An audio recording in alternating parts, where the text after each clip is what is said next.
You know, as a gamer, nothing brings me more joy than one, seeing a developer who actually shows love and care for the game that they've made, and two, when that same developer actually adds new features into the game that are very much pro-consumer with no extra cost. And this one might surprise you because in today's video, we're talking about Lords of the Fallen version 2.0, which turned out to be a massive overhaul for the game. Now, if you've never heard of Lords of the Fallen, this was a Souls-like action RPG that released back in October of 2023. And this game was already a reboot of another game called Lords of the Fallen that had released back during the early times of the PS4, with the reboot having a lot of promise considering that one, it felt like the devs had actually learned from the mistakes of the first game, and two, it looked like they were taking some heavy inspiration from Software's own series of Dark Souls and Elden Ring. Because from all the trailers that they had showcased, the game was looking really good and the combat actually looked like it was going to be a lot of fun. Mind you, this was one of the first games that was going to be made on Unreal Engine 5, so there was a lot of expectation for this to look incredible. But when the game actually launched, turned out the controls were very clunky, like ridiculously clunky.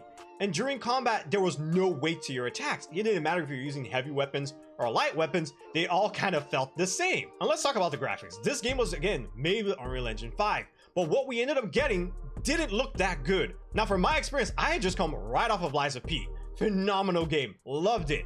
Went straight from Lies of P into Lords of the Fallen, and when I switched, I couldn't help but feel and see all the flaws that this game had, which made me feel very disappointed, especially considering that this game was $70 versus Lies of P that was only $60. So that definitely amplified the amount of disappointment that I felt. And you could also see it across the board with the Steam reviews where the game was sitting at, I believe, a mostly negative, and for most of its time ended up being on mixed reviews. But now with version 2.0, even with all that negativity, I am very happy to see that Cygames, who are the developers, didn't simply take the money that they got from the launch and dip like a lot of other studios tend to do. Instead, they actually kept improving the game as time went on. Now, basically a year and a half later, we have gotten version 2.0 that seems to have revamped the game from the ground up. We're talking about new movement options and animations, new attack animations, and various other combat improvements. You can see that they actually put in the effort to make this a good game. And I'm honestly really proud of them because I decided to go back and test the game out again after version 2.0, and to my surprise,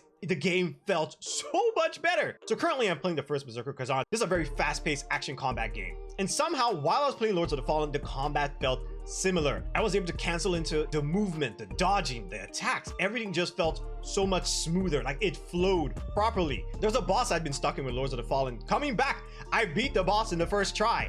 That, I can't even imagine that happening. I literally hadn't played the game for almost a whole year and I come back and I beat the boss with no problem. Now, it also could have been a case where the boss either got nerfed or got reworked because he did have some weird quirks where he barely stayed in one place. He was constantly running all around the freaking map.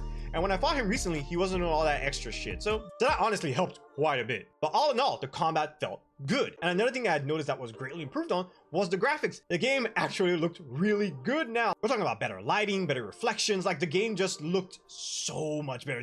This was what I was expecting during release, not what we initially got. And during version 2.0, they had also introduced two really big things. One being seamless co-op, because originally if you were playing with friends, you would end up having to go to each person's world to help clear the bosses, similar to other Souls games, except now if you were to start a game with your friend from the very beginning, you would actually be able to go from the beginning to the end of the game together, which is great in my humble opinion. And the second feature they added, which was something I was not expecting at all, is basically a friend pass, where only one person needs to own the game and you can invite your friend to basically play through the entire campaign with you without them having to spend a dime. That was such an unexpected move for a game that has now been out for almost 2 years. But again, this is something that's probably done more out of a gesture of goodwill. And one way you can achieve that is by making moves that are actually good for the gamer. Because look at me, I literally abandoned the game almost 2 years ago and now I'm back and I'm actually saying that it's a good game. I could actually recommend people go buy it. Back then, I told my friends, don't waste your fucking time. The game is not worth the price. Now, if you go on Steam, I do believe it's going for about $20, which for what it is, 100% worth it. Highly recommended. It's now a good game. And on that note, that is it for the video. If you're one of the people who have played Lords of the Fallen during its launch and now you came back during 2.0, I'd love to hear from you on the comment section. Share all your stories about some of the things that you found absolutely atrocious of the game during launch that have actually been fixed now in version 2.0. Because sure, we want games to ultimately come out in the best state possible at launch. But seeing as that tends not to be the case more times than not, the second best thing is to not abandon your game. Because at the very least, I think it's fair to give the devs some credit for the fact that they actually pulled through and made the game actually enjoyable, even though ideally we would want the games to come out in the best state possible at launch. But if you like this video, make sure you hit that like button. And if you love what we do when it comes to video game news and reviews, be sure to subscribe to the channel and turn on that notification bell so you never miss when a new video drops. Alright y'all, that is it for me. I hope you guys have a fantastic day, and we'll catch you all later. Peace!